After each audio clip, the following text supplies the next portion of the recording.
frankly, leveling the playing field was really important to us.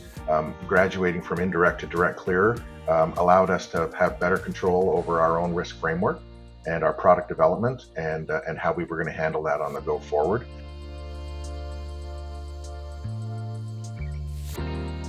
An immense amount of dedication, because at the same time we're running a financial institution and we cannot trip or stumble or do anything that would bring too much focus into the institution. So we put together a team, and let's be really honest, this hadn't been done in 34 years ish. So there wasn't a book that we could pull out of a drawer somewhere and say, this is how you become a direct clearer. So we had to engage with all the participants in the payments ecosystem, the existing 12 members, and we put together, between Payments Canada and ourselves, we put together a playbook of how we were going to go from August 2020, if that was the date, and how we were going to move forward. So the playbook became a very important part of the process, developed not just by us, but with all the participants. And frankly, it lays the foundation and the framework for any new participants who want to come along. How did we do that? Thousands and thousands of test scripts, thousands and thousands of testing scenarios, etc. And I've got to say, compliments to all the participants in the ecosystem that were established direct clearers. They really stepped up and worked very, very closely with us to make sure that as an industry, we didn't stumble.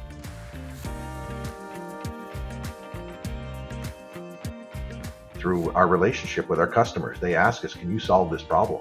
And we go ahead and we figure it out and we solve the problem. And frankly, we help to de-risk the industry by doing some of this. Risk and banking do go together hand in hand, but it's how you manage it versus just mitigate it and say no. So being a direct clearer is a big responsibility. It's a very, very big responsibility that we take very seriously. And with that comes some trepidation, because now the risk sits with us.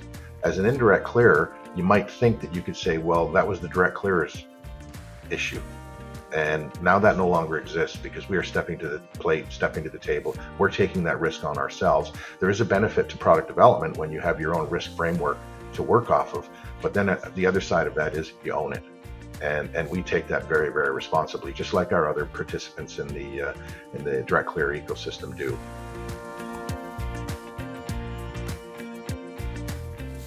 We want to continue the journey of working with the fintech ecosystem.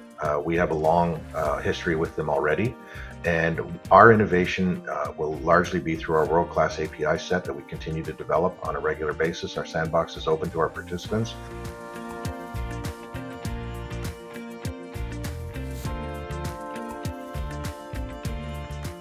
Reach out to us since we're the last participants through it.